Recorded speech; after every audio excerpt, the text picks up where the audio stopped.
10 বছৰ পিছুৱাই গ'ল গৌৰীসাগৰ হাতীখুলি গাঁওখন। বানে থান বান কৰিলে বহুতৰে ঘৰখন।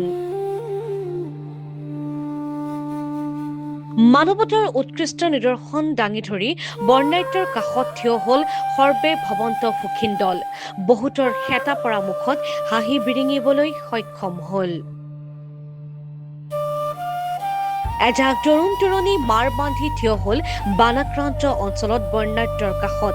সকলোৱে ক'লে মানুহে সহায় নকৰা হ'লে মানুহ হৈ নাথাকিলে হয়। সবিশেষ জানিবলৈ চাওক আমাৰ বান পৰৱৰ্তী প্ৰতিবেদনত।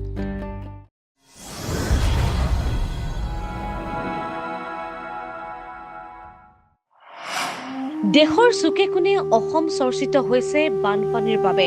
দেশৰ বিভিন্ন প্ৰান্তৰ পৰা মানুহ আহিছে অসমৰ মানুহক সহায়ৰ বাবে। অসমৰ অসমীয়াৰ মাৰ বান্ধি থিয় দিছে এতিয়া অসমীয়াৰ বাবে। বহুতেই কৈছে চৰকাৰলৈ কিনো আশা কৰিব। মানুহে মানুহক সহায় নকৰা হ'লে বানাক্ৰান্ত লোকে খাবলৈ নেপাই মৰিলেহেঁতেন। বিভিন্ন ঠাইৰ দল সংগঠন বেচৰকাৰী সংস্থাৰ দৰে যোৰহাট বালিগাঁও ৰজাহাউলিৰ যুৱশক্তি দলে বলে ওলাই আহিলে বৰ্ণাঢ্যক সহায় কৰিবলৈ।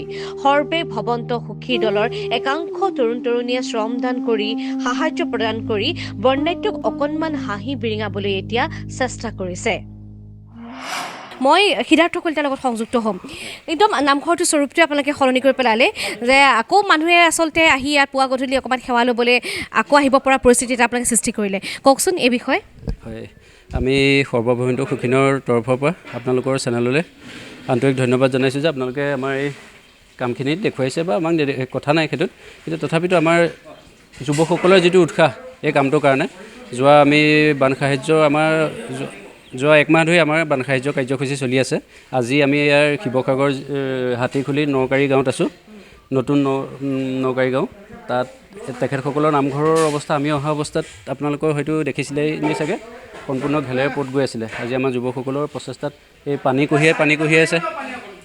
মটৰৰ পাম্পৰ পৰাও পানী মাৰিছোঁ আৰু চাফা কৰি আছে। আমি নিজে সকলোৱে লাগি আছোঁ। আজি এইটো ৰূপ দিব পৰা ভগৱন্তৰ কৃপাৰ কাৰণে আমি এইটো ৰূপ দিব পাৰিছোঁ আৰু সেইটো কাৰণে আমি আন্তৰিক সুখ অনুভৱ কৰিছোঁ। আৰু আগলৈ এখন তেনেকৈ স্কুলো আছে, সেই স্কুলখনতো আমি এই কাৰ্য চলাই নিম আগলৈও। আৰু বিশেষ মানে আমাৰ ল'ৰাখিনি সহযোগিতাটোত মানে অভিভূত হৈছোঁ। যিখিনি নতুন প্ৰজন্মৰ যিখিনি ল'ৰা আজি ওলাই আহিছে, সকলো ধৰ্ম ভাষা ভিত্তিত বুলি ক'ব লাগিব। আমাৰ বালিগাঁও যিহেতু চবেই গম পায়, সকলোখিনি ৰাইজ আমাৰ একগোট হৈ পেলাই ইয়াত আমাৰ এটা মানে গোট সৃষ্টি হৈছিলে সৰ্বভৱন্ত সুখীনৰ বুলি কয়। সেই গোটৰ যোগেদি আমি সকলোৱে ৰাইজৰ সহযোগত সকলো ৰাইজে আমাক সহায় কৰিছে। যোনে যেনেকৈ হওক, কোনোবাই বস্তু দি, কোনোবাই আৰ্থিকভাৱে, আৰু বহুতখিনি আহিছে আজি আমাক কায়িকভাৱেও সহায় কৰিছে। সকলোৰে সহযোগত আমি আজি এইখিনি কাম কৰিবলৈ সন্মত হৈছোঁ। 10 বছৰ পিছুৱাই যোৱা জনজীৱন পুনৰ কেনেকৈ মূৰ দাঙি উঠিব, এয়া সপোনৰো অগোচৰ। শিৱসাগৰ জিলা গৌৰীসাগৰ হাতীখুলি গাঁৱৰ বানে ধোৱা অৱস্থা সঁচাই অবৰ্ণনীয়।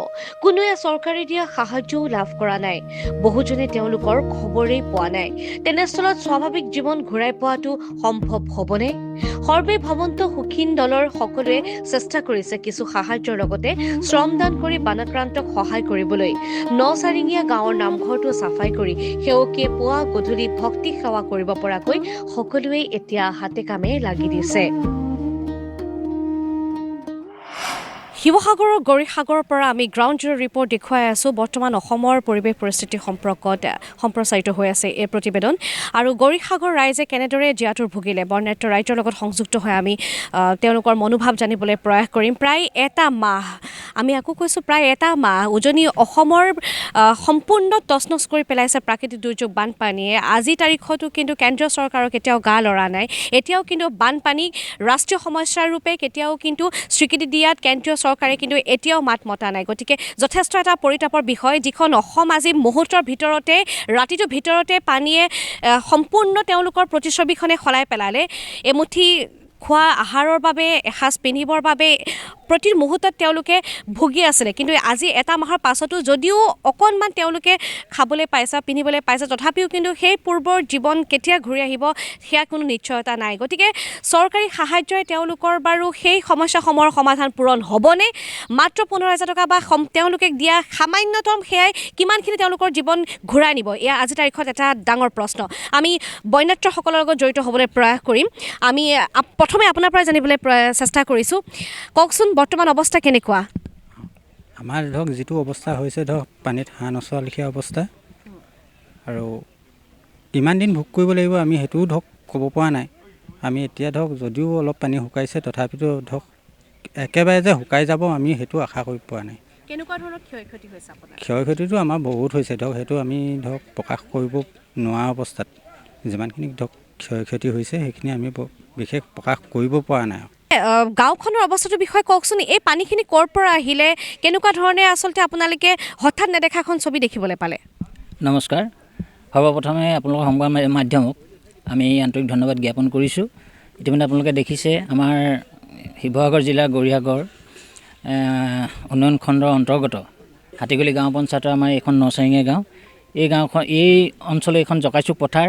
এই জকাইচুক পথাৰৰ পানীটো প্ৰথমতেই আমাৰ এটা সংলগ্ন আছে, পানী যোৱাৰ পথ আছে, সেইটো খৰখৰী নৈ। সেই খৰখৰী নৈ পানীটো আহে আপ টু আমগুৰি, জাজি, ফুলপানচিগা এনেকৈ দি আহি ফুলপানচিগা দলঙৰ তলেদি আহি আমাৰ এই খৰখৰী নৈ দি গৈ মিটং নৈত পৰেগৈ, আৰু মিটঙেদি গৈ জাজিমুখত ব্ৰহ্মপুত্ৰত পৰেগৈ। ইতিমধ্যে আপোনালোকে গম পাইছে যে আমাৰ ওচৰতে আছে জাজি নৈ, আৰু এটা ছাইডত আছে এখন দিখৌ নৈ, তাৰ কিনাৰত মিটং নৈ। কিন্তু এইবাৰ জাজি নৈ যিটো ভয়ংকৰ ৰূপ ল'লে, আপোনালোকে হয়তো দেখিছে যে আমাৰ মথাউৰি ভাগিলে। সেই মথাউৰি পানী ভাগি আমাৰ ইয়াত যিটো প্ৰলয়ৰ সৃষ্টি কৰিলে সেইটো আমি আপোনালোকৰ আগত ভাষাৰে প্ৰকাশ কৰিব নোৱাৰোঁ। ইতিমধ্যে আপোনালোকে দেখিছে আমাৰ প্ৰায় মানুহৰ ঘৰ ডুব গৈছিলে, এতিয়া কিছু সংখ্যক ওলাইছে। ইয়াৰ পৰা আগলৈ আপোনালোকে যদি যায় তেতিয়া দেখিব যে এতিয়াও ৰাস্তা তল গৈ আছে। এই মুহূৰ্তত আমি য'ত ৰৈ আপোনালোকৰ আগত কথা পাতি আছোঁ, এই জেগাটোত আমি তেতিয়া প্ৰায় এবুকু পানী হৈছিলে। গতিকে ইয়াত মানুহ থাকিব পৰা এটা ব্যৱস্থা নাই।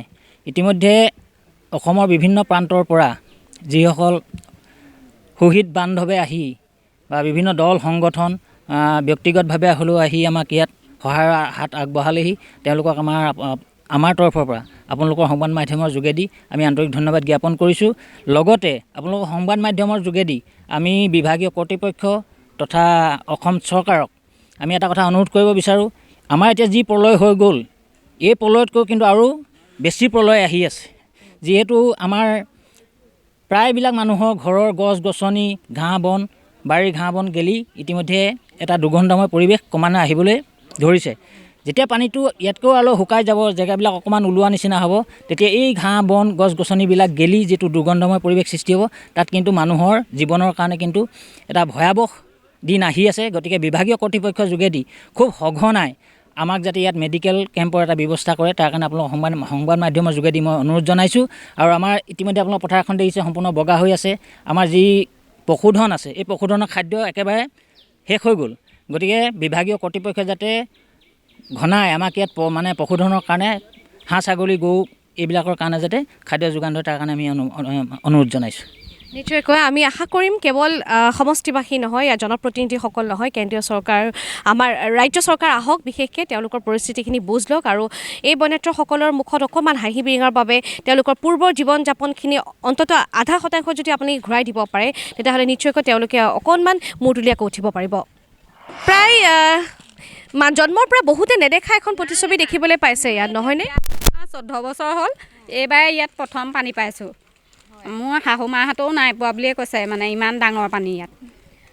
আচলতে কোনে ইমান বছৰে নোপোৱা এখন ছবি হঠাতে ৰাতিটোৰ ভিতৰতে যেতিয়া সলনি হৈ গৈছে, মানুহৰ জীৱনটোৱে শেষ হৈ গৈছে। আচলতে এনেকুৱাত কেতিয়া তেওঁলোকে আকৌ মূৰ দাঙি থিয় হ'ব, কেতিয়া আগৰ পৰিস্থিতি ঘূৰাই পাবনে নেপায়, কিমান শতাংশ বা ঘূৰাই পাব, সেইটো মাত্ৰ জীয়াই আছে, মাত্ৰ জীৱনটো বাচিছে, তাৰ বাহিৰে একো নাই। ক'বলৈ নাই একোৱেই নাই, 10ৰ পৰা 0 হৈ গৈছে মুহূৰ্তৰ ভিতৰতে। গতিকে এই অঞ্চলবিলাকলৈ আহিব লাগে আপোনালোক, জনপ্ৰতিনিধিসকলে আপোনালোকৰ লগত আহি চাগে, আমাৰ ৰাজ্য চৰকাৰ আহিব লাগে, কেন্দ্ৰীয় চৰকাৰ আহিব লাগে, ভোট বিচাৰি নহয়, তেওঁলোকৰ বিপদৰ সময়ত আহিব লাগে। বাইদেউৰ পৰা অকণমান মই সংযুক্ত হ'বলৈ প্ৰয়াস কৰিম। এতিয়া ঘৰৰ প্ৰায় আপোনালোকৰ যিখিনি হেৰুৱাইছে, কিমানখিনি আচলতে উদ্ধাৰ কৰিবলৈ আপোনালোক সক্ষম হৈছে? উদ্ধাৰ কি আৰু, হাঁহ ছাগলী মৰিছে, ইভাগে মানুহকেইজন ঠিকেই আছে বাৰু, ঘৰ দুৱাৰ নষ্ট হৈছে, বেৰ চেৰ ভাগিছে, সেয়াই হৈছে আৰু। গ্ৰাম্যাঞ্চলৰ যিসমূহ আচলতে চহা জীৱনৰ প্ৰতিচ্ছবি এই অঞ্চলসমূহতো দেখিবলৈ পোৱা যায়। শিৱসাগৰ জিলাৰ গৌৰীসাগৰৰ এয়া নচাৰিঙৰ যিটো অঞ্চল, গোটেই সামগ্ৰিক পৰিৱেশটোৱে গাঁৱৰ অঞ্চল আৰু যেনে তেনে তেওঁলোকে পেটে ভাতে খাই থকা এটা অঞ্চলৰ পৰা তেওঁলোকে মাথো জীয়াই আছিলে আৰু তেনেকুৱাতে এতিয়া বৰ্তমান যেতিয়া সকলোখিনি হেৰাই গৈছে, এতিয়া উদ্ধাৰ কৰাটো আচলতে বহুতে এটা কঠিন জটিলময় সন্ধিক্ষণ এইটো এটা। গতিকে আমি আশা কৰিম যে ভগৱানে প্ৰাৰ্থনা কৰিব পাৰিম যে অতি সোনকালে এই অঞ্চলসমূহলৈ অকণমান সুখৰ হাঁহি সোনকালে যাতে বিৰিঙি পৰক। আজিৰ কৃত্ৰিম পৃথিৱীতো মানুহে মানুহৰ কথা ভাবে। প্ৰকৃতিয়ে বিপৰ্যয় নমাই অনা পৃথিৱীত বহুজনৰ দৰে সৰ্বে ভৱন্ত সুখী দলৰ উজনি অসমৰ বাণীধোৱা অঞ্চলত মানৱীয়তা উৎকৃষ্ট নিদৰ্শন দাঙি ধৰিলে। উল্লেখযোগ্য যে বিগত সময়ছোৱাত এই কল্যাণকামী দলটোৱে কভিড অতিমাৰী সময়ছোৱাত মানৱ সেৱাৰে সকলোৰে দৃষ্টি আকৰ্ষণ কৰিছিলে।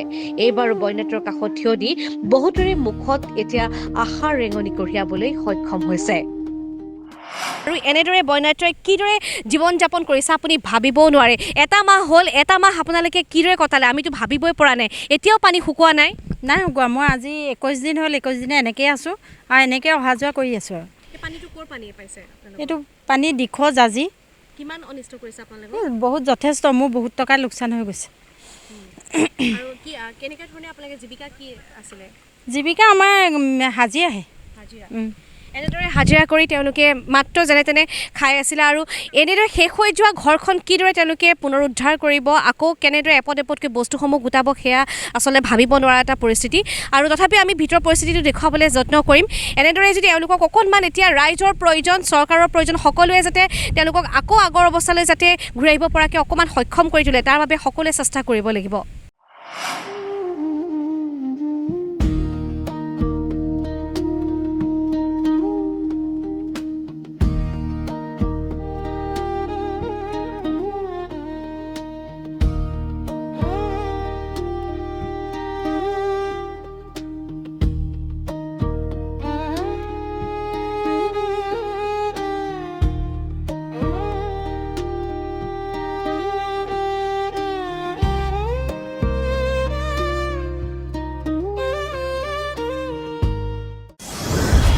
আপুনি চাই আছে আসাম ফ্লাছ, ডিস্কভাৰ ডিভাইন।